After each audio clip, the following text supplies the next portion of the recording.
कहा, हे पुत्र, सुरलोक ध्रुव लोक तक ही है। ध्रुव लोक से ऊपर महालोक है। वह पृथ्वी से 1 करोड़ योजन की ऊंचाई पर स्थित है। उस लोक में 28 करोड़ देवता रहते हैं जो परम तपस्वी तथा शिव जी के उपासक हैं। उस लोक के सभी भवन स्वर्ण तथा रत्नों से निर्मित हैं। वहाँ किसी प्रकार का भय तथा शोक नहीं है। वे सब भगवान सदाशिव के गुणानुवादों का वर्णन करते हुए इस प्रकार प्रार्थना करते रहते हैं, हे प्रभु, आप ब्रह्म सनातन सच्चिदानंद स्वरूप तथा आदि अंत से रहित हैं। शेष जी में आपके यश का वर्णन करने की सामर्थ्य नहीं है। अतः आप हमारे ऊपर कृपा रखते हुए हमें सब प्रकार के संदेहों से रहित बनावें। इस प्रकार सभी देवता स्तुति किया करते हैं। इस लोक में वे तपस्वी भी पहुँचते हैं जिन्होंने संसार में रहकर अत्यंत कठिन तप किया होता है। हे नारद, महालोक से 1 करोड़ योजन ऊपर जल लोक है। वहाँ के सभी भवन स्वर्ण तथा रत्नों से निर्मित हैं। वहाँ भृगु आदि पवित्र मुनियों का निवास है। वे पंचाक्षर मंत्र का जप करते हुए भगवान सदाशिव की इस प्रकार स्तुति किया करते हैं, पर ब्रह्म सदाशिव जी, आप अलख अगोचर निर्दोष तथा संपूर्ण देवताओं के स्वामी हैं। हमें अपना सेवक जानकर कृपा बनाए रखें। हे नारद, जन लोक के ऊपर तपलोक है। वह पृथ्वी से 4 करोड़ योजन ऊपर है। वहाँ निर्दोष सिद्ध जन निवास करते हैं। वहाँ के सभी भवन 8-8 खंडों के हैं तथा स्वर्ण रत्नों एवं बहुमूल्य मुक्ताओं से सुसज्जित हैं। वहाँ वे मुनि लोग पहुँचते हैं जो संसार में रहकर निष्काम भाव से तप करते हैं। सनकादिक तथा दक्ष आदि भी उसी लोक में निवास करते हैं और भगवान सदाशिव का स्मरण करते हुए इस प्रकार स्तुति करते हैं, गिरजापति, आपकी सेवा से ही ब्रह्मा तथा विष्णु ने उच्च पद प्राप्त किया है। आपकी कृपा से शेष जी पृथ्वी का भार अपने मस्तक पर रखते हैं। अतः आप हम सब पर भी कृपा बनाए रखें। हे नारद, तपलोक के ऊपर सत्यलोक है। वह पृथ्वी से 8 करोड़ योजन ऊंचा है। वहाँ किसी प्रकार का दुख, शोक, चिंता, रोग, मोह आदि नहीं है। उस लोक को शिव जी की कृपा से मैंने प्राप्त किया है। जो लोग वेद पाठी होते हैं तथा माघ मास में प्रयाग में जाकर स्नान करते हैं, वे मेरे सत्य लोक में आते हैं। हे पुत्र, भगवान सदाशिव की आज्ञानुसार मेरी उत्पत्ति विष्णु जी की नाभि कमल से हुई। जब मैंने बहुत समय तक तप किया, तब शिव जी ने भक्ति सहित मुझे अपना दर्शन प्रदान करने की कृपा की। उस समय उनका स्वरूप इस प्रकार था, मस्तक पर जटाएं, गंगा की धारा तथा चंद्रमा विराजमान, तीनों नेत्र लालिमा लिए हुए, भाल का त्रिपुंड सुशोभित, रुद्राक्ष की माला पहने, चरण कमल के समान सुंदर, जांघें केले के खंभे के समान सुचिकरण, संपूर्ण शरीर सूर्य के प्रकाश के समान श्वेत, जिस पर भस्म लगी हुई तथा जिसे देखकर सैकड़ों करोड़ कामदेव भी लज्जित हों, तथा वामा अंग में भगवती आदि शक्ति विराजमान थी। हे नारद, शिवजी के उस परम सुंदर स्वरूप को देखकर मैं प्रेम मग्न हो गया। तदुपरांत हाथ जोड़कर स्तुति करते हुए इस प्रकार बोला, हे प्रभु, वेद मन वचन द्वारा आपकी प्रशंसा करते रहते हैं। भक्तों को प्रसन्नता प्रदान करने के हेतु आप अनेक प्रकार के अवतार धारण करते हैं। मंत्र, तंत्र, यंत्र, यामल, डामर, पंचरात्र, सोम, साबर, वाम, पशुपत्र, नाकुल तथा कपाल आदि सभी मार्ग आपको ईश्वर कहते हैं। जिस प्रकार संसार में जल बहने के जितने मार्ग हैं, वे सब समुद्र में जाकर विलीन होते हैं, उसी प्रकार सब धर्म कर्म आदि अंत में आप में ही जा मिलते हैं। यद्यपि सब मतों ने आपका अनेक प्रकार से वर्णन किया है, फिर भी आपके यथार्थ रूप को कोई जान नहीं पाया है। वेद आपको मन तथा वचन से परे आश्चर्य स्वरूप कहते हैं। इस प्रकार कोई भी आपके भेद को नहीं जान पाया, परंतु आप स्वयं जिसके ऊपर कृपा करते हैं वह सुगमता से जान लेता है। आपकी महिमा अप्रेम्य है। आप मुझे अपना सेवक जानकर सदैव कृपा करें।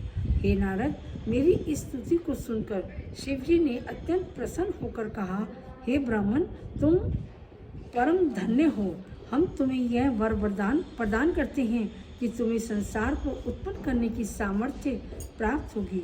तुम्हारा लोक संपूर्ण ब्रह्मांड के ऊपर होगा तथा तुम हमारे ही एक रूप कहलाओगे। इतना कहकर शिव जी अंतर्ध्यान हो गए। तब मैं उनकी आज्ञानुसार ब्रह्मलोक में निवास कर सृष्टि उत्पादन का कार्य करने लगा। बोलो शिव पुराण की जय। 70वां अध्याय। इतनी कथा सुनकर नारद जी ने कहा, हे पिता, तीनों लोकों का वृत्तांत तो मैंने आपसे सुना है। अब आप मुझे मनवंतरों का हाल सुनाने की कृपा करें। ब्रह्मा जी बोले, हे नारद, 14 मनु तथा मनवंतर हैं। वे संसार में अत्यंत प्रसिद्ध हैं। मनुओं के नाम इस प्रकार हैं: स्वायभू, सौरोचिष, उत्तम, तापस, रैवत, चक्षु, वैवस्वत, सार्वणी, रुचि, ब्रह्म सार्वण, वृष सार्वणी, रुद्र सार्वणी, देव सावर्णी तथा इंद्र सावर्णी। ये 14 मनवंतर मेरे एक दिन में व्यतीत हो जाते हैं। प्रत्येक मनवंतर के सप्त ऋषि, देवता तथा इंद्र अलग अलग होते हैं। प्रत्येक मनु के 10 पुत्र हैं। वे सभी मनवंतर भूत, भविष्य तथा वर्तमान काल की हैं। जब ये 14 मनवंतर व्यतीत हो जाते हैं, उस समय को एक कल्प कहते हैं। वह कल्प मेरा एक दिन कहलाता है। जब एक चतुर्युगी व्यतीत हो जाती है, उसके पश्चात प्रलय हो जाता है और मैं आनंद पूर्वक सो जाता हूँ। हे नारद, अब मैं प्रत्येक मनु के पुत्रों, सप्त ऋषियों, देवताओं तथा इंद्र के संबंध में कहता हूँ कि किस मनवंतर में कौन कौन से मनु के पुत्र, सप्तऋषि, देवता तथा इंद्र होते हैं। ध्यान पूर्वक सुनो। हे नारद, पहले स्वयं भू मनु के 10 पुत्रों के नाम इस प्रकार हैं: अग्निध्र, अग्निवाह, मेधा, मेधातिथि, वसु, ज्योतिष्मत, युद्धिमान, हव्य, हवन तथा शुभ्र। स्वयंभू मनवंतर में जो सप्तऋषि होते हैं, उनके नाम इस प्रकार हैं: मरीचि, अत्रि, अंड्रीरा, पुलह,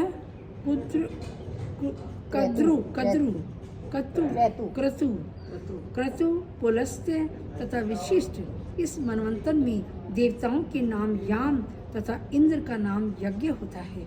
हे नारद, दूसरे सौरोचिष मनु के पुत्र के नाम इस प्रकार हैं: हवि, ध्रुव, सुकृत, ज्योति, मूर्ति, तप, पृथु, मनस्य, नभ तथा सूर्य। इस मनवंतर के सप्तऋषियों के नाम इस प्रकार हैं: ऊर्ध्वस्तंभ, परस्थम, ऋषभ, वस्तुमत, ज्योतिष्मत, द्युधिमत तथा रोचिष्यमत। इस मनवंतर में देवताओं के नाम तुषित तथा इंद्र का नाम रोचन होता है।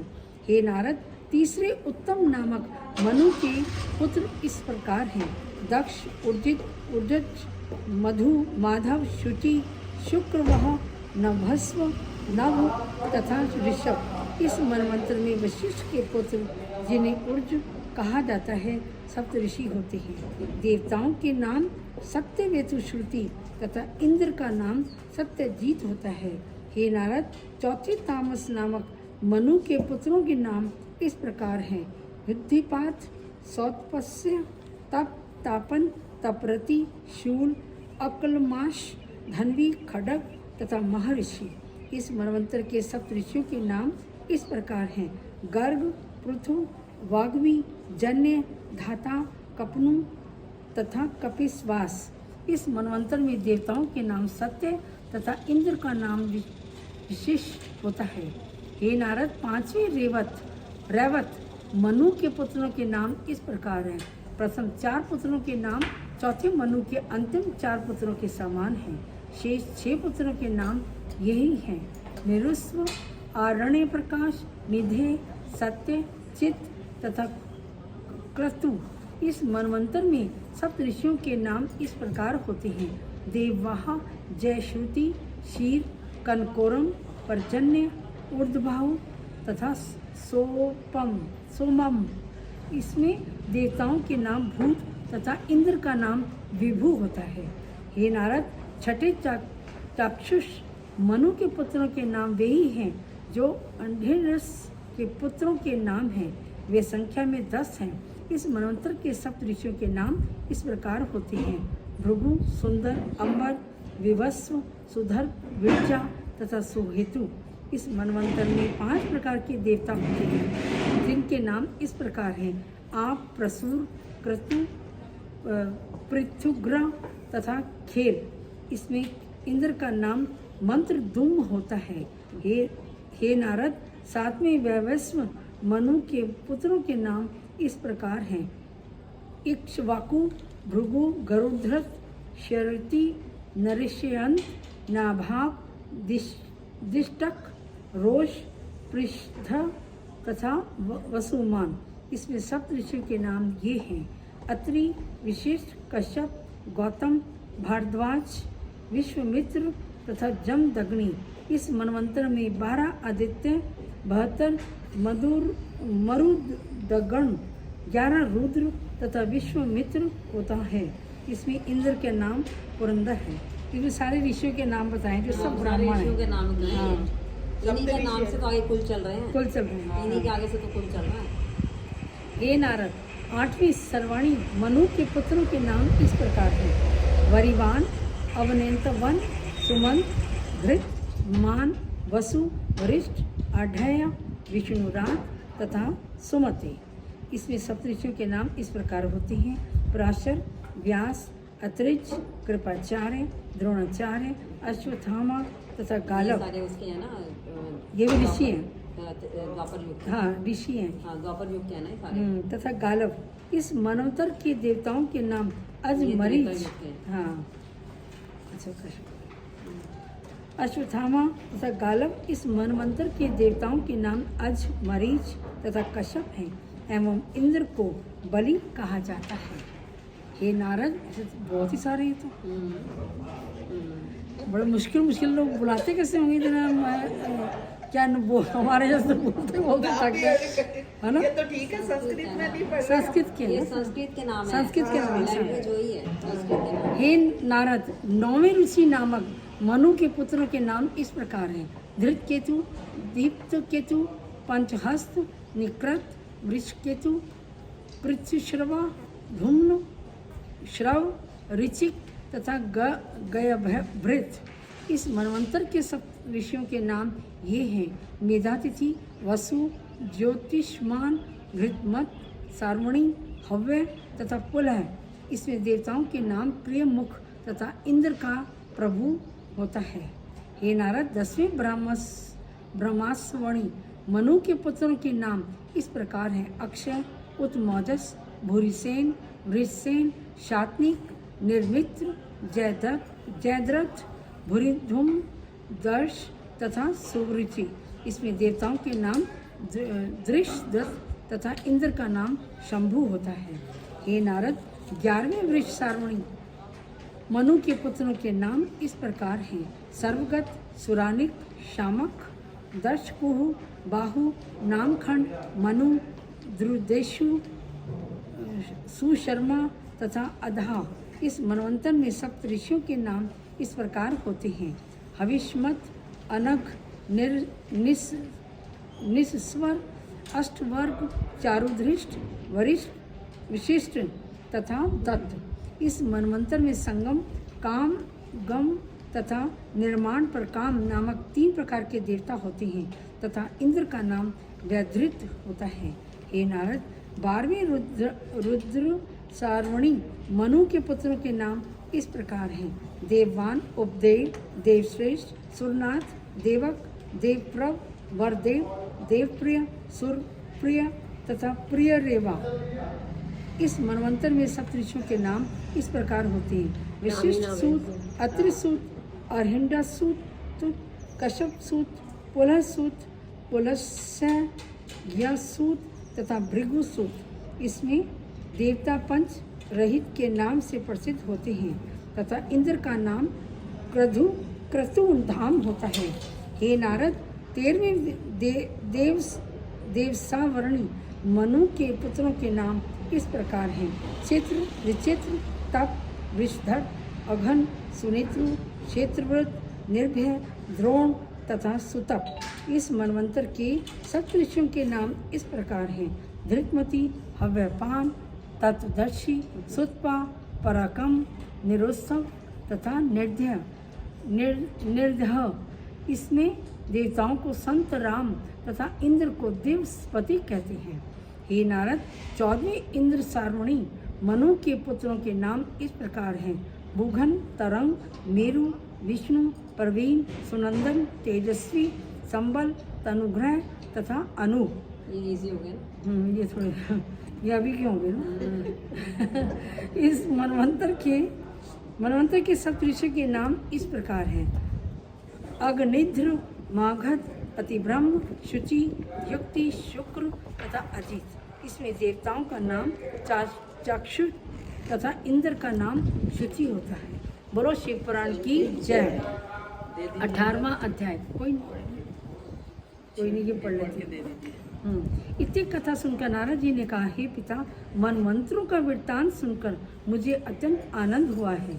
अब आप मुझे 7वें वैवस्व मनवंतर का जो इस समय व्यतीत हो रहा है सब वृत्तांत सुनाने की कृपा करें। इस मनवंतर में जो राजाओं की कथाएं हों उन्हें भी कृपा कर कहें। ब्रह्मा जी बोले, हे पुत्र, अब मैं तुमसे वैवस्व मनु की संतानों की कथा कहता हूँ। वैवस्व मनु की संतानों में अनेक धर्मात्मा राजा उत्पन्न हुए। उनकी कथा पुण्य को बढ़ाने वाली है। हे नारद, सूर्य का जन्म कश्यप से हुआ।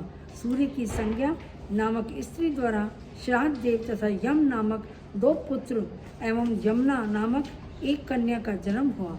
संज्ञा मैथुन के समय सूर्य के तेज तथा बल को सहने में अशक्त हो गई। तब उसमें यह सामर्थ्य नहीं रही कि वह सूर्य के साथ फिर भोग करे। अतः उसने मैथुन से छुटकारा पाने के हेतु अपने ही समान एक दूसरी स्त्री को उत्पन्न करके उसका नाम छाया रखा। जब छाया ने उससे अपने उत्पन्न करने का कारण पूछा, उस समय संज्ञा ने यह उत्तर दिया, मैं तो अपने पिता के घर जाती हूँ। तुम मेरे बदले यहाँ रहकर मेरी तीनों संतानों को अपनी संतानों के समान समझकर पालन पोषण करना तथा यह प्रयत्न करना कि कोई भी व्यक्ति इस भेद को ना जान सके। छाया ने यह बात स्वीकार कर ली। तब संज्ञा अत्यंत लज्जित हो अपने पिता के घर चली गई। जब संज्ञा के पिता को उसके आने का कारण ज्ञात हुआ तब उसने अत्यंत अप्रसन्न होकर संज्ञा को धमकाया तथा यह कहा कि तुम्हें अपने पति के घर रहना ही उचित है। यह सुनकर संज्ञा अपने पिता के घर से निकल घोड़ी का स्वरूप धारण कर उत्तर दिशा की ओर एक वन में चली गई तथा व्याकुल होकर वहीं इधर उधर भ्रमण करती। टीवी में आता था ना शनि देव का, उसमें थी ये कथा। गरुड़ पुराण में भी आता था। नहीं, बहुत अच्छा आता था महाशनि। कर्मयोद्धक गरुड़ में भी आता था। देखेंगे, अब तो टीवी में सब कुछ है। हाँ, हे नारद, गरुड़ देखना, उसमें सारा था। हे नारद, इस प्रकार संज्ञा तो घोड़ी का स्वरूप धारण की हुई वन में भ्रमण कर रही थी।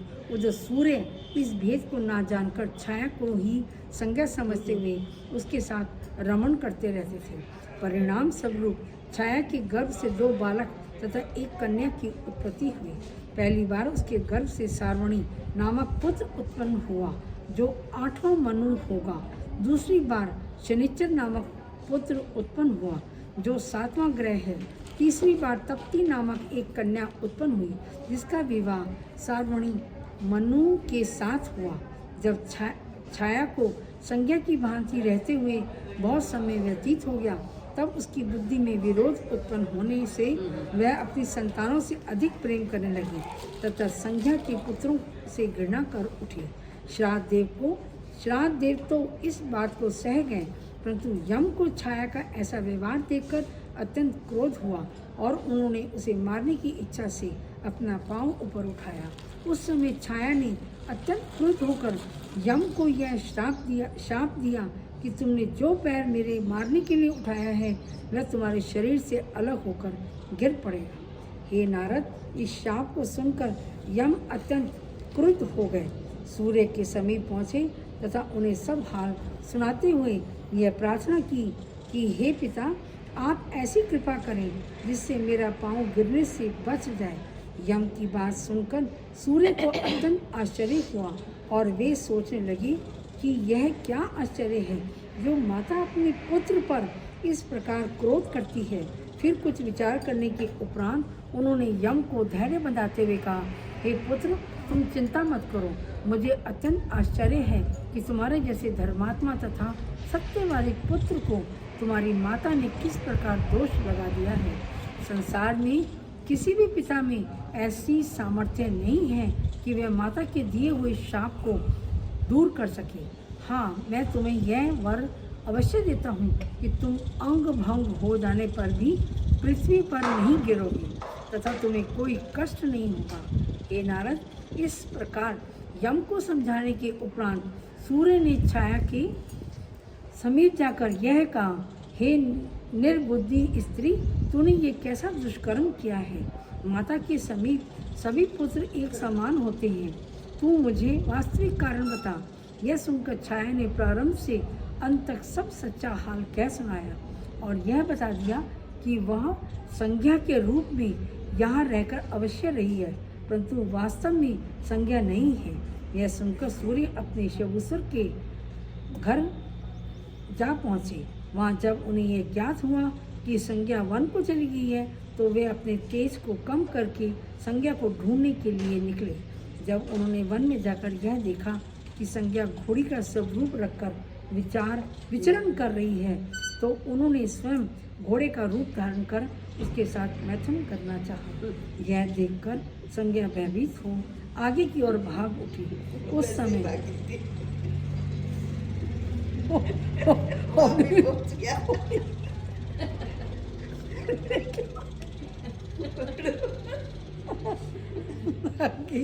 उस समय सूर्य ने अत्यंत कामवश हो अपना वीर्य मुख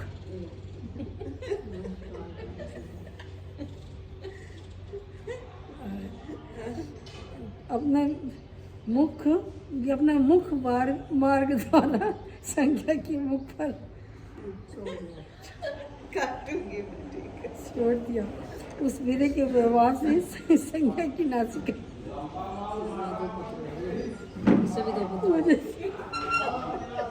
नहीं पड़ती नासिका द्वारा दो पुत्र उत्पन्न हुए जो संसार। रमा जी आप पढ़ो। आप जाओ, आप जाओ, इनकी शक्ल देखिए हंसी आती है। दो पुत्र उत्पन्न हुए जो संसार में अश्विनी तथा कुमार के नाम से प्रसिद्ध है। अश्विनी कुमार देवताओं की वैद्य हुई। हे नारद, इस चरित्र के उपरांत सूर्य ने संज्ञा के सम्मुख अपना I can't read it। यहाँ से ये वाला पैराग्राफ पढ़, माफी चाहती हूँ।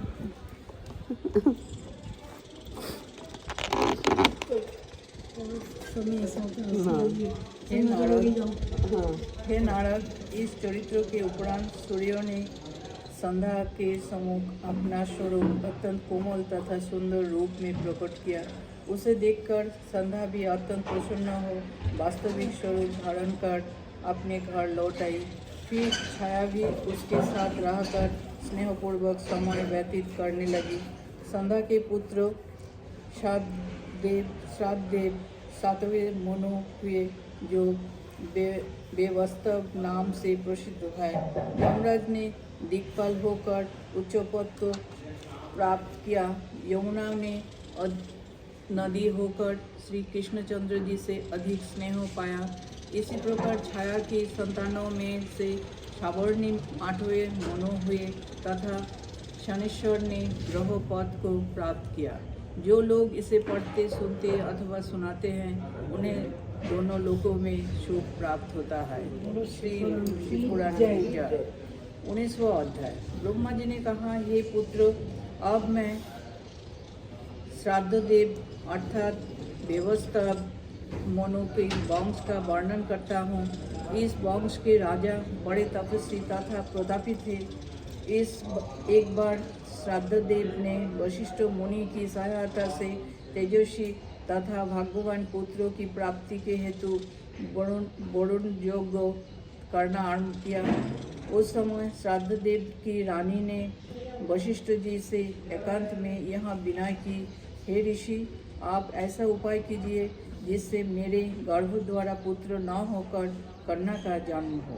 कन्या पुण्य को बढ़ाने वाली तथा मुक्ति को प्रदान करने वाली होती है, अतः आप मेरी प्रार्थना अवश्य स्वीकार करें। यह सुनकर वशिष्ठ जी ने पुत्र प्राप्ति के मंत्र के बदले कन्या प्राप्ति के मंत्र को जपना आरंभ कर दिया। परिणाम स्वरूप यज्ञ पूर्ण होने पर बालक के बदले कन्या का जन्म हुआ। उस कन्या का नाम इला रखा गया। हे नारद, उस समय श्राद्धदेव मनु ने वशिष्ठ जी से यह पूछा, हे गुरु, मैंने पुत्र की कामना से यज्ञ किया था, परंतु कन्या क्यों उत्पन्न हुई? इसका कारण बताने की कृपा करें। तब वशिष्ठ जी ने उन्हें वास्तविकता का ज्ञान कराते हुए कहा, हे राजन, हम तुम्हारे मनोरथ को भी पूर्ण कर देंगे।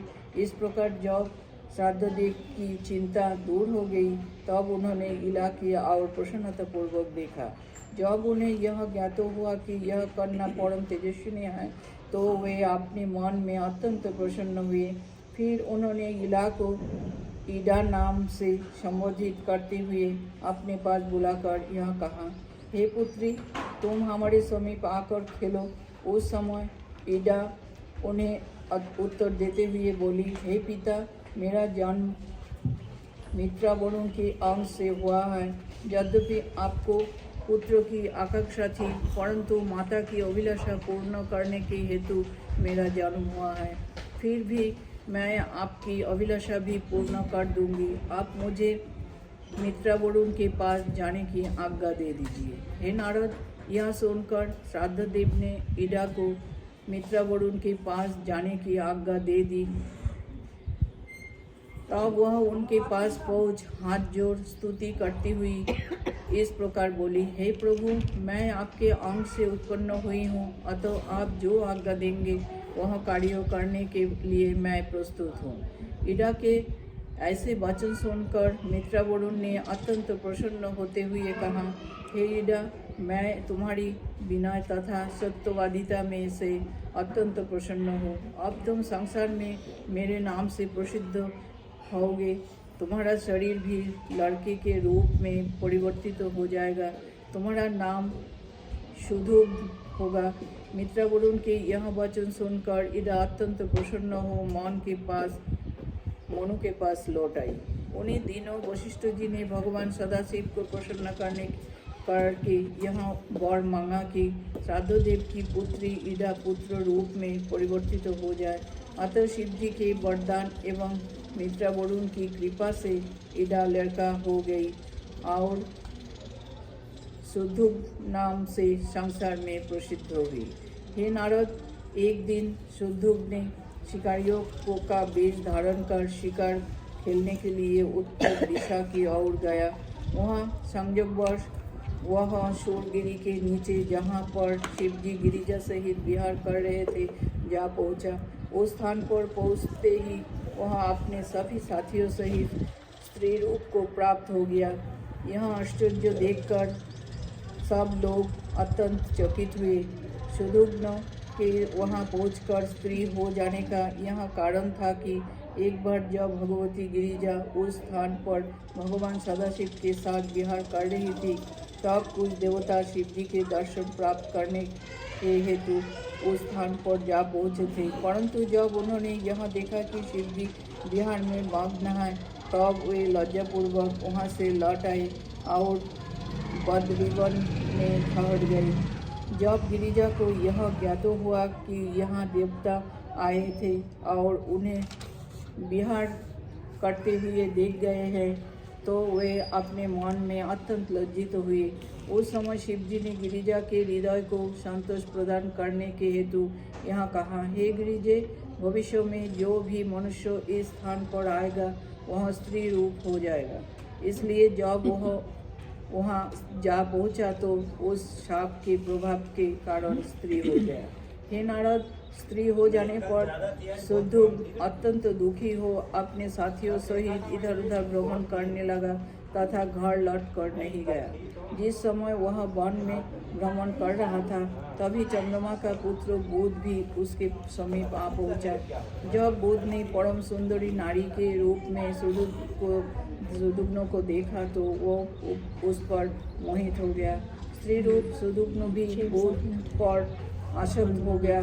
तब वे दोनों परस्पर भोग करने लगे।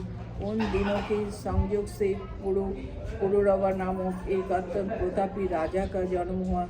राजा पुरुरवा संसार में अत्यंत प्रसिद्ध हुआ। उसी समय से संसार में चंद्रवंश का आरंभ हुआ, जिसमें आगे चलकर भगवान श्री कृष्णचंद्र जी ने अवतार लिया था। चंद्रवंश के राजाओं की कथा अनेक है। हे नारद, पुरुरवा को जन्म देने के उपरांत सुदुप अत्यंत दुखी हो अपने गुरु वशिष्ठ का स्मरण करने लगा। तब वशिष्ठ जी प्रसन्न होकर उसके पास पहुँचे। जब उन्होंने यह देखा कि सुदुप स्त्री हो गया है तब वे उसे पुरुष स्वरूप प्रदान करने के हेतु शिव जी का तप करने लगे। कुछ समय उपरांत शिव जी ने प्रसन्न होकर उन्हें अपना दर्शन दिया तथा वर मांगने की आज्ञा दी। तब वशिष्ठ ने भगवान सदाशिव की स्तुति एवं प्रार्थना करते हुए यह कहा, हे प्रभु, मेरी यह अभिलाषा है कि सुदुप पहले की भांति फिर से पुरुष शरीर को प्राप्त करे।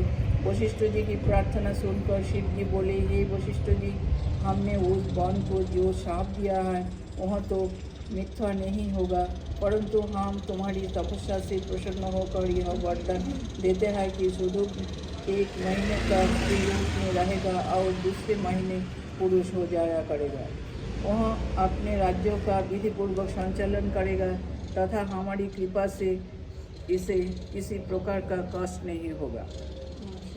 इतना कहकर शिव जी अंतर्धान हो गए और सुदुप पूर्ण पुरुष शरीर धारण कर अपने घर लौट आया तथा सुखपूर्वक राज्य करने लगा।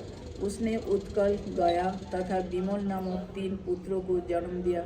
उत्कल के नाम पर उत्कल देश प्रसिद्ध हुआ। गया ने गया को बसाया तथा विमल पश्चिम देश का राजा हुआ।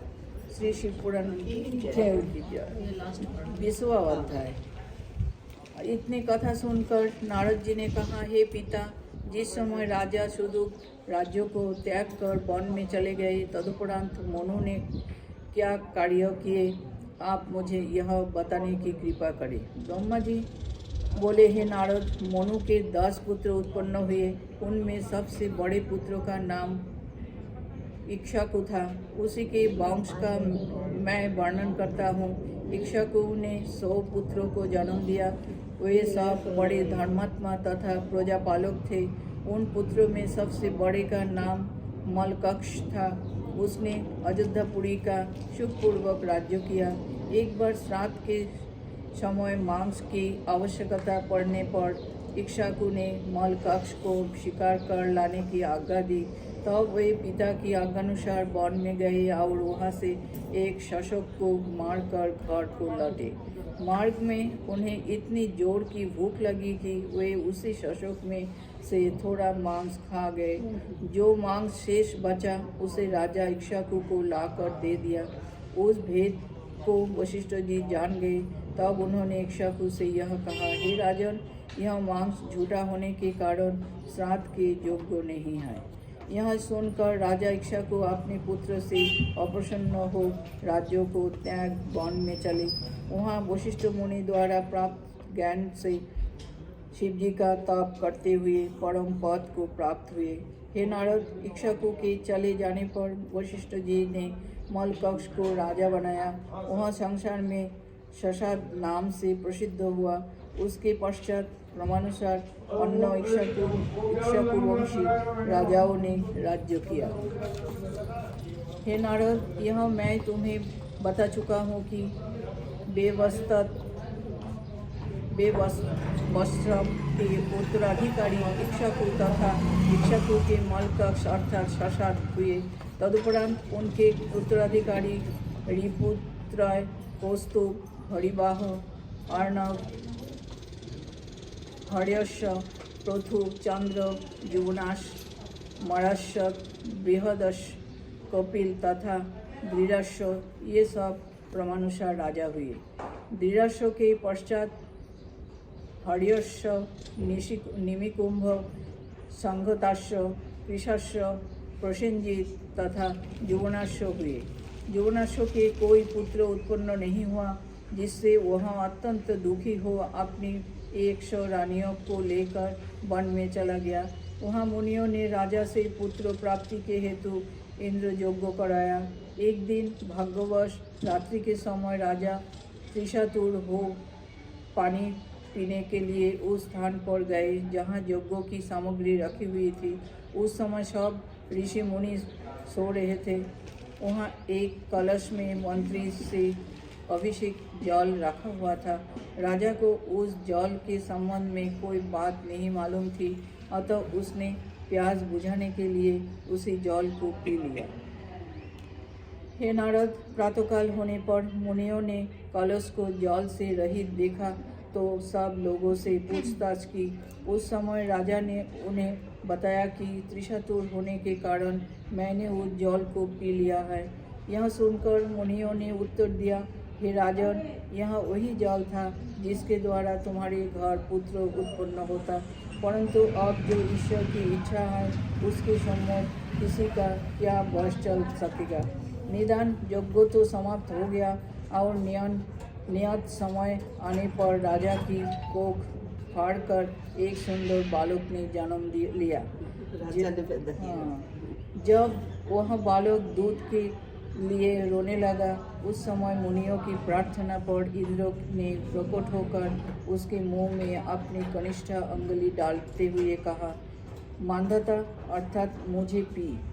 इंद्र की उंगली के अमृत को पीकर वह बालक जीवित बना रहा, अतः वह संसार में मांधाता के नाम से प्रसिद्ध हुआ।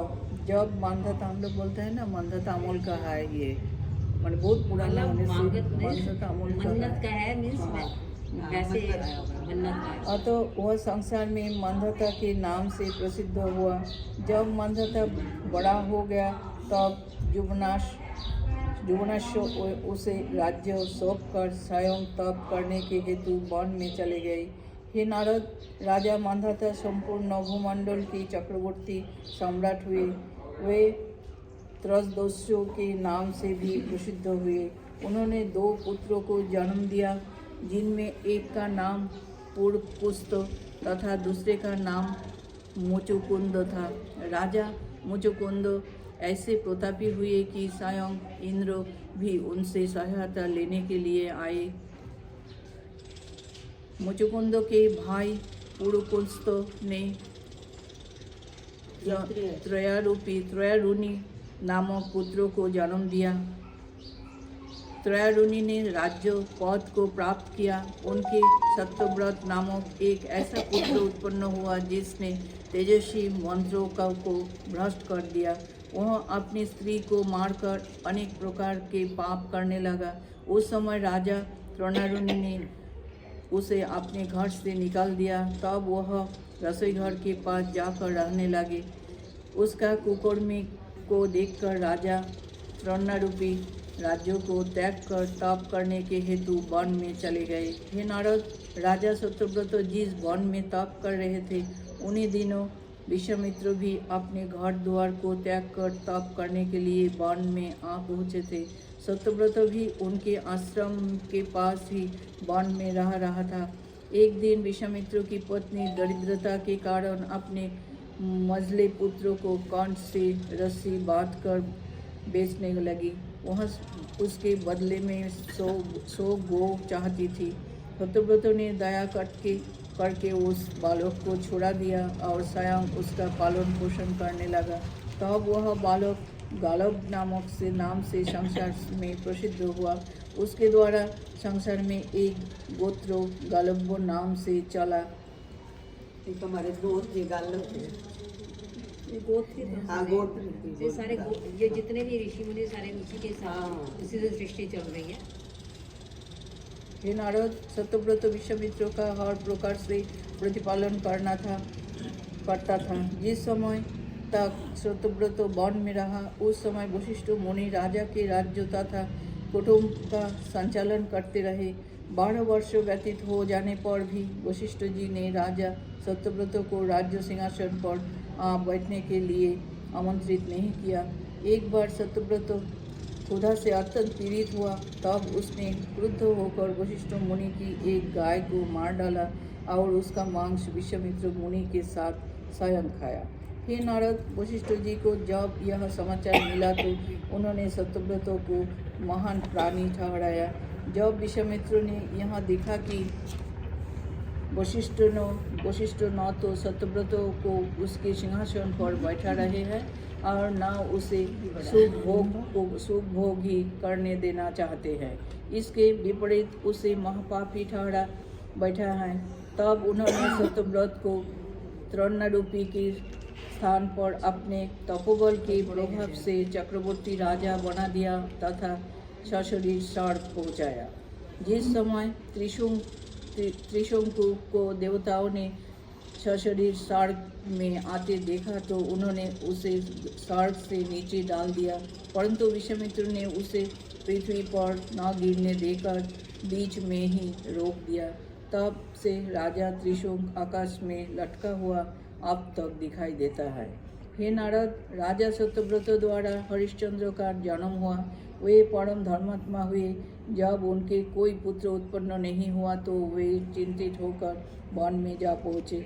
वहाँ उन्होंने तुमसे उपदेश पाकर वरुण की आराधना की तथा यह संकल्प लिया कि मेरे जो पुत्र उत्पन्न होगा उसे मैं वरुण को बलि देकर यज्ञ करूँगा।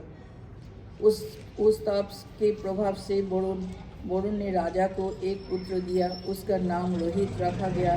जब वह बालक उत्पन्न हुआ तो वरुण ने राजा के पास पहुंचकर यह कहा, हे राजन, तुम अपने संकल्पों के अनुसार इस बालक की बलि देकर हमारा यज्ञ करो। उस समय राजा ने यह उत्तर दिया, हे वरुण देवता, जो पशु दांतों से रहित होता है उसकी बलि नहीं दी जाती। जब इस बालक के दूध के दांत गिरकर नए दांत आ जाएंगे तब हम इसकी बलि देंगे। यह सुनकर वरुण देवता अपने स्थान को लौट गए। कुछ समय बाद जब उस बालक के दूध के दांत टूट गए तथा उसके स्थान पर नए दांत भी उग आए, तब वरुण ने फिर राजा के पास पहुंचकर यह कहा, हे राजन, अब तुम अपने पुत्र की बलि हमें दो। राजा ने पुत्र के मोह में पड़कर उस समय वरुण को यह उत्तर दिया, हे वरुण, जब पशु तरुण हो जाता है तब वह बलि के उपयुक्त होता है, अतः आप इस बालक को तरुण हो जाने दीजिए। हे नारद, जब वह बालक तरुण हो गया तब राजा ने उसे वन में भेज दिया जिससे उसकी प्राण रक्षा हो जाए। जब वरुण फिर राजा के पास आए तथा उन्हें यह छल मालूम हुआ तो उन्होंने राजा को जलोदर रोग दे दिया। रोग के कारण वे अत्यंत दुख भाग भोगने लगे। जब यह समाचार रोहित को मिला तब वह अपने पिता को देखने के लिए वन से घर को चला, परंतु इंद्र ने उसे बीच में ही ब्राह्मण का स्वरूप धारण कर रोक दिया और यह कहा, हे रोहित, तुम्हें घर जाने की आवश्यकता नहीं है। तीर्थों में भ्रमण करना अत्यंत पुण्यदायक है। इंद्र की बात मानकर रोहित घर न जाकर तीर्थों में भ्रमण करता रहा। इस प्रकार 6 वर्ष व्यतीत हो गए।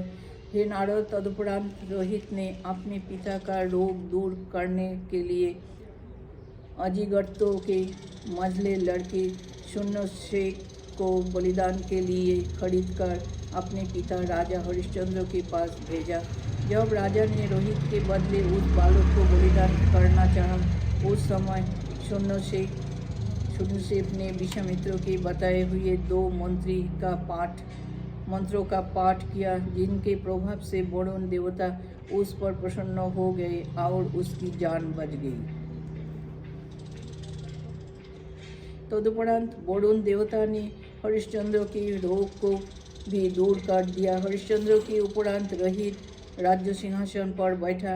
रोहित का पुत्र हरित हुआ।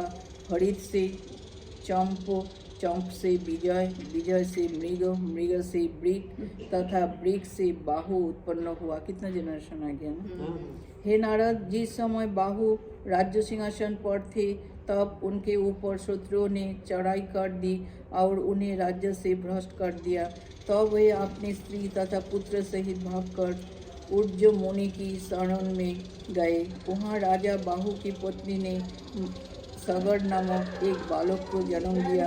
वह बालक विष सहित उत्पन्न हुआ था, इसलिए उसका नाम सगर रखा गया। बड़े होने पर सगर ने ऊर्ज मुनि से एक परम तेजस्वी बाण प्राप्त किया तथा उसके द्वारा अपने शत्रुओं पर विजय प्राप्त की। तत्पश्चात वह अपने पिता के राज्य सिंहासन पर आसीन हो धर्मपूर्वक पूजा का पालन करने लगा।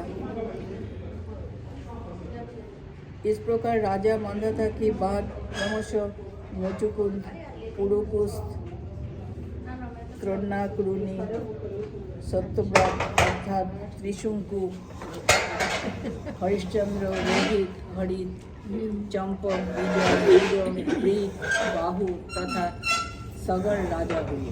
बोलो शिव पुराण की जय। कथा समाप्त होते हैं, विदा हुए।